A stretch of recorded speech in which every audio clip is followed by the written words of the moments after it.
You came home to an empty house. Not once, every day. You had a key on a string around your neck or under a doormat, or in a pocket you learned not to lose. You let yourself in. You made yourself something to eat. You did your homework, or you didn't. Either way, no one was there to check. And at some point, young enough that you didn't know you were doing it, you drew a conclusion. Not consciously, not in words, just a knowledge that settled into the body the way knowledge does when it arrives before language. No one is coming. Not as abandonment, not as crisis, just as fact.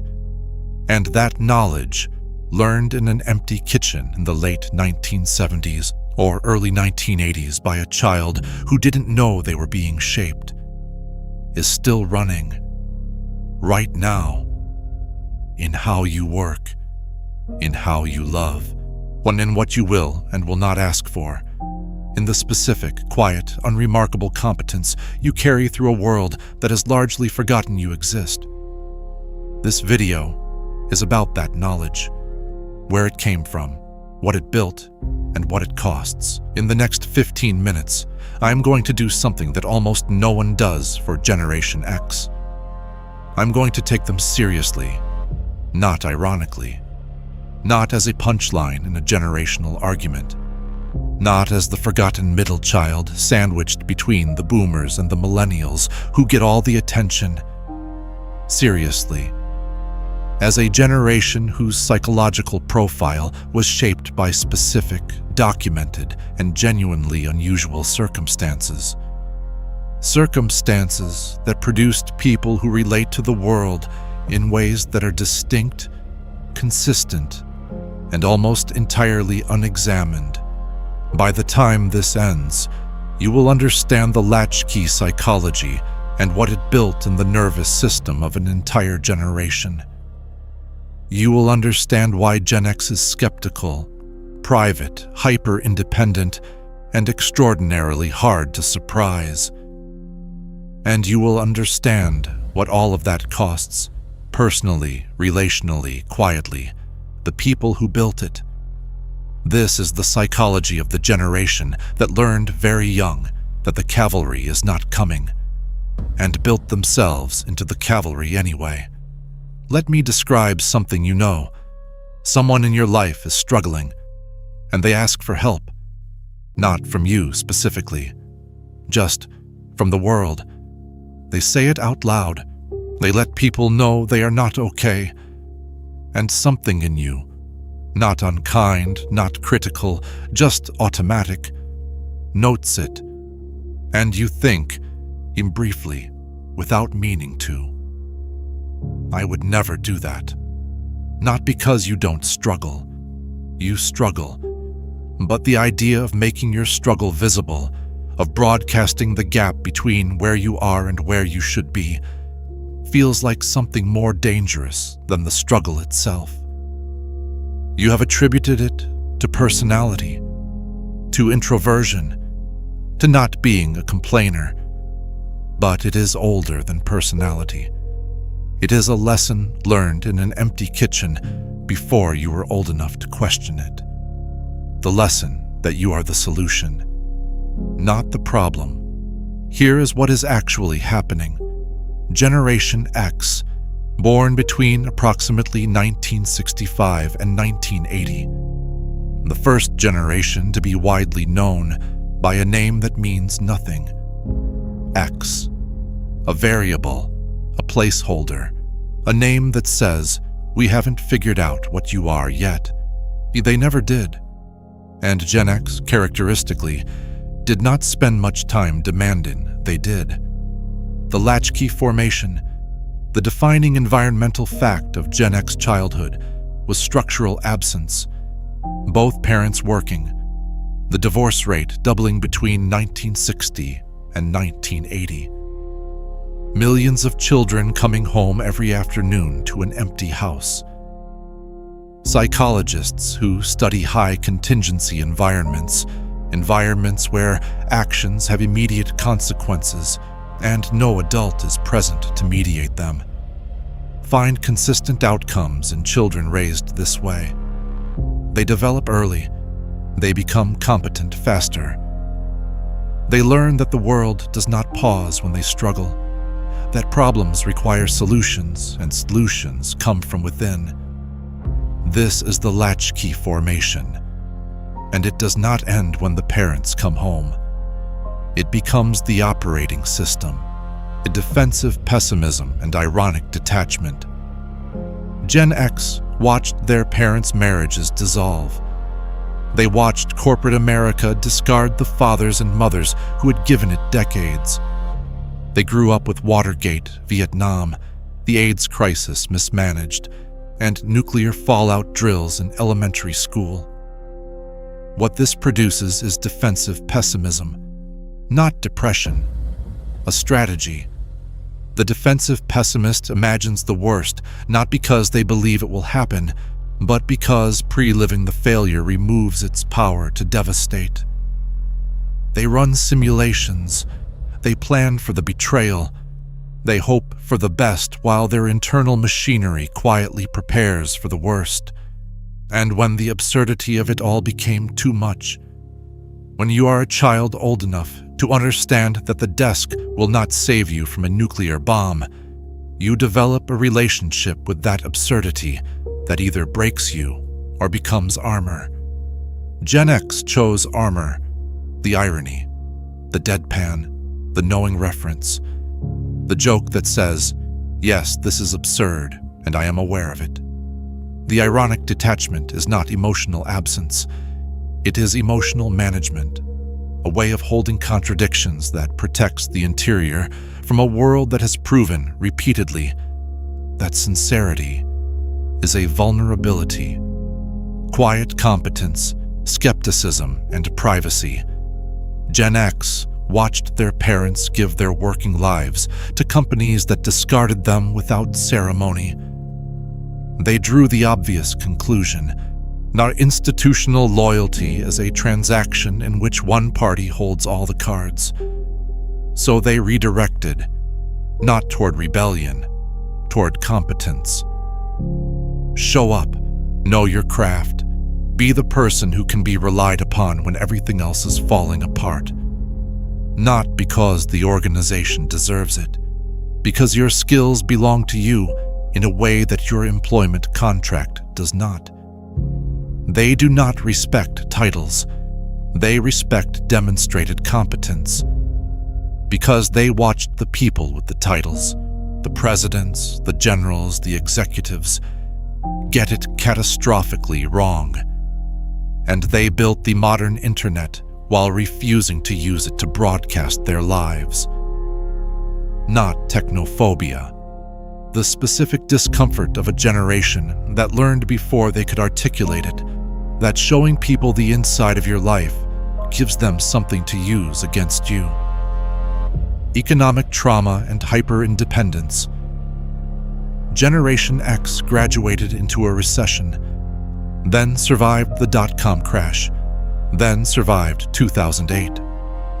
3 economic disruptions in one working life, each one confirming the lesson that the floor can always drop again. The response: multiple income streams, the side project, the skill portfolio, the financial architecture that doesn't depend on any single employer to remain viable. And research consistently shows that Gen X adults are significantly less likely than any other generation to seek social support during stressful periods. Not because they have better support networks, and because asking for help activates the old lesson, the one from the empty kitchen. No one is coming. So you don't wait, you fix it, you absorb it, you manage it quietly, and let the outside world continue believing that you are fine, which you are, because you have to be. The parenting paradox. The generation that was left alone became the generation that cannot leave their children alone. Every school pickup, every scheduled activity, the constant presence that was so conspicuously absent from their own childhood. And they know the irony. They suspect they may be creating a different kind of problem, a child who has never had to sit in an empty afternoon and find something to do from the inside. And they do it anyway, because the image of the empty house is still there, still running, still the thing they are quietly trying to prevent. I want to tell you about a man named Rob. Rob is 51. He has worked at the same company for 9 years, not out of loyalty, out of strategy. He is the person the company calls when the system goes down at 11 p.m., when the client is threatening to leave, when the project that was supposed to be someone else's problem has become everyone's problem. Rob fixes it, without drama, without expectation of recognition, without sending a follow-up email reminding people of what he did. His younger colleagues find him difficult to read, not cold, not unfriendly, opaque. Rob has 3 income streams outside his salary. He has never told anyone at work this. He has a plan for if the company downsizes. He has a plan for if the market shifts. He has a plan for the plan failing. His wife sometimes tells him she wishes he would let her in more. He hears this. He does not know what it would look like to do it. Not because he doesn't love her, because the version of himself that needs things, that is uncertain, that is struggling, that does not have the next 3 steps mapped, was retired so early he can barely locate it. Rob's parents divorced when he was 9. He had the key on the string. He has been letting himself in ever since. So what do you do with this? 3 things. 1. Name the operating system. The latchkey formation is not a wound. It is a program running in the background, shaping decisions you believe you are making freely. When you refuse help, when the instinct to handle it yourself overrides the practical case for asking, name what is happening. Not as a failure, as a program running. The program was written in an empty kitchen by a child who needed it to survive. You are not that child anymore, but the program does not know that, and it will not update until you tell it what year it is. 2. Acknowledge the grief without irony. Gen X uses irony the way other people use an aesthetic, effective, and a way of never fully arriving at the thing underneath. The thing underneath is a quiet, unprocessed grief for the supervision that wasn't there, for the institutions that failed, for the economic security that kept not arriving, for the recognition that still hasn't come from a culture that skipped straight from the boomers to the millennials in the generational conversation. That grief is allowed, without the joke at the end, without the deflection into self-sufficiency and fine, just allowed, as something that happened to a generation that was shaped by it and never once given a room to put it in. 3. Receive the recognition. You stopped asking for Gen X, stopped expecting recognition so comprehensively that many of them have lost the ability to receive it. The compliment deflected, the acknowledgement minimized, the achievement immediately reframed as simply what needed to be done. The practice is small and specific. When someone acknowledges what you did, just let it land. Not deflect, not minimize, not immediately redirect to the next problem. Just let it be true for the length of a breath. You did the thing. It mattered. You are allowed to know that. I want to say something directly to the person who has spent their adult life being the one who handles things, who has never once sent a message saying, "I'm not doing well." who has managed every crisis quietly and allowed everyone around them to conclude that they are simply built differently. You were not built differently. You were built in specific conditions that required you to become this. The empty house, the key on the string. The parents who were doing their best in an era that asked too much of them. The institutions that failed, the economy that kept resetting, the culture that never quite paused to ask how you were doing. You adapted, brilliantly. You built yourself into someone who does not need saving. And somewhere in the building of that person, you lost access to the part of you that was allowed to need things. That part is still there. It did not disappear. It went quiet because the situation required quiet. The situation has changed. You are no longer the child in the empty house. You are an adult who built something remarkable out of materials that were never designed for building. And you deserve to know that. Not ironically, plainly, you did something hard, over a long time, without anyone making it easy. That is worth saying out loud. Even if you are already preparing to deflect it, there is something that Gen X carries that no other generation has. Not the cynicism. Not the irony. Not the competence even. The knowledge of the before. They remember a world before the internet was everywhere. Before the smartphone. Before the notification and the algorithmic feed and the permanent availability of everything and everyone. They remember boredom. They remember getting lost. They remember calling someone and hoping they were home. And they built the world that replaced all of that while retaining the memory of what it replaced. That is a specific and unreplicable thing. Gen X has been holding things together since they were children.